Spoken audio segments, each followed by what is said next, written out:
Well, my name's Eric Carter. I got involved with the BC Lions in '99, coming from the Hamilton Tiger Cats. And we went to the Grey Cup in 2000, won the Grey Cup in 2000. I spent a few more years here with the BC Lions, and I always come back to the BC Lions. I'm in the BC Lions Wall of Fame, and we're coming back this month to be put in the Hall of Fame. Wow. But they changed their mind and changed it to October. So I just came out to celebrate and donate some money and just help out with the charities and all, and just enjoy myself with all the guys that I play ball with. Okay, that's cool. Yeah, no, I saw you sitting at the table with them. So do you know almost all I of know them? all those guys. They won a championship with me in 2000. Maybe let's zoom back on that time. What were you going through, and were you a senior on the team or junior on the team? No, I was more of a senior on the team. I came in the CFL in '93, so Okay. I spent a few years in the CFL. Then I ended up coming to the BC Lions. And most of the guys that was there that we had on the Grey Cup team was young, so I was mostly kind of guiding the young guys on how to carry themselves, what to eat, and all that good stuff like that. What position did you play? Defensive back. I was a cornerback. Wide side cornerback. If you don't know, the cornerback stops the receiver from catching the football. Yeah, okay. And so how much of this is like instinct and you're just doing what your body says versus thinking Well, through? It comes with a lot of consistent film study. Knowing your opponent and watching the game and learning the game. It comes from that. And it comes from just watching other guys. And you should study your opponent and the play that the coach calls. Sometimes we're in man, sometimes we're in zone. It's different plays that according to what the coach may call. So a lot of the training and prep that goes into it, that's going to get you to be able to execute on that play. Absolutely, yes. I see. And see, with me, I always prep before the game. I always work out every day, so I always did that every day, work out. And most of the guys that I hung around, we always work out anyway. So that's where we mostly stayed fit, stayed always ready.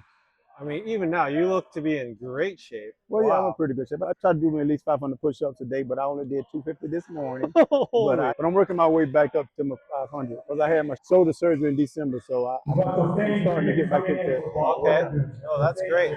And so physical fitness, a lot of the Biobi Health company is promoting fitness and health advice. What would you say would be a couple things that you would tell the younger generation of aspiring athletes, people coming out, that you kind of dialed in on? Well, most important thing, drink lots of water. Okay. Drink lots of water, and always put fresh fruit in your body. That gives you more energy than anything, and stuff like that. And I'm basically eat a lot of salmon and fruit. And that's what I tell most guys. You eat a lot of fruit, it gives you a lot of energy. So that's what I normally do, a lot of fruit and stuff That's like amazing. that. And protein, yeah. You went straight to diet is very important. Yes, so yes. Water, Water and hydration, fruit and vegetables. Right. Salmon, salmon's a great source of omega-3. Right. And then on the exercise side of things, you just like to exercise? First thing in the morning, I exercise. I do me some push-ups and sit-ups and jumping jacks to get the body going. Before I go off to work, I always get up early enough to exercise. On the day that you don't feel like doing it? When I don't feel like doing it, I still do it. Okay. Because you can't do that. You got to at least do something to keep the body going. If you want to live long, you got to exercise to keep the body going. And you got to eat right and put good nutrients into the body.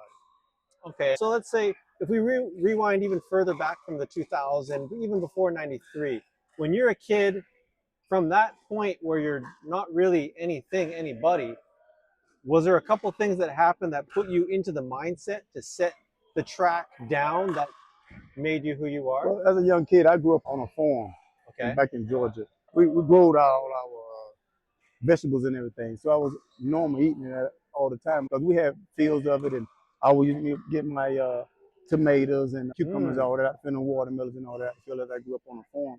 But that's what we did. We sold all the vegetables and stuff to the market. So I've been always into that, eating healthy. So that's been a part of my life always since I was a young person, eating healthy.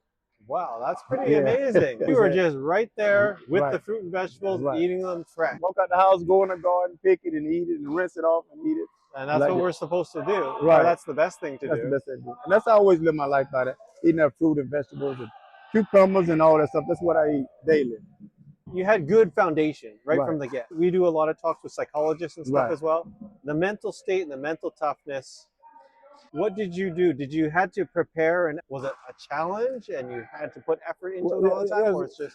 Well, thing about it, I had a goal, and that was my goal was to be a professional. So I always was reading on what it took to be a professional, and I always studied different guys and what they ate and what they did to become a professional. So, and that's what I try to model myself after a lot of different professional guys on eating right and working out and things like that. Okay. And then let's say with like athletics specifically, if someone's going to do a training program, would you say every day do a little bit of something, or rotate from cardio to strength to different things, or just what you like? Some people are different. Some people don't have the ability to go every day, but what they endurance. Most times, just do a little something every day. If it's 50 jumping jacks, while you're watching the TV show, when you're doing the commercial, do just some sit-ups. During the commercial, do your jumping jacks. You know what I'm saying? Things of that nature at nighttime before you go to bed. But sometimes, some people work some days. Like on Monday they'll work out, Tuesday they don't, and Wednesday they work out. But me, I was a 7-day-a-week type of guy. So, and I feel like that was my type of workout. But most people say that was too much for them. But I feel you have to do what's best for you. But I think if you just do a little something every day, I believe it'll work out for your body. Yeah, no, that's great. I mean, you're really like the living embodiment of what our whole program is. Right. Yeah. And so let's say now going into the future, what's your kind of ambitions and what things are you involved in now? Well, sometimes I do personal training now, and Okay. I do that. Me and my friends that's older, we try to help young kids go to college and tell them how to eat right and how to carry themselves as young men to be productive, you know, coming out of high school and coming out of college, and how to manage themselves to become young men and to have strong bodies. And most of the time, we tell them to stay in the gym. Okay. So that's your company? No, I do personal training as well. But at the company, I own a limo service. Okay. Yeah, I have a limo service, and I work for a couple different things. I work for a paper company. Wow, that too? What things don't you do? I own sports bars. Wow, so you like Yeah, gambling. I do a lot of different And so things. even like physically, you like being active. Right. Mentally, you like activity too. Oh, yes, sir. Absolutely. A lot of the stuff you don't need to pay big money for. Right. And I think it's an excellent idea you guys have. I've never seen that like this, but I think Yeah, it's and we have a cardiologist, a dietitian, a psychologist. Some of it admittedly is paid programs. Right. We just want to put out what we think is the foundational knowledge to get people going towards the ability to take care of their own health. That's right. And prevent disease, not have to come see me as a doctor. Right. Absolutely, absolutely. Yeah. So yeah, no, Man, thanks so much. We'll see you out there. Absolutely, man. It's a good thing you guys are doing, man. Thank you.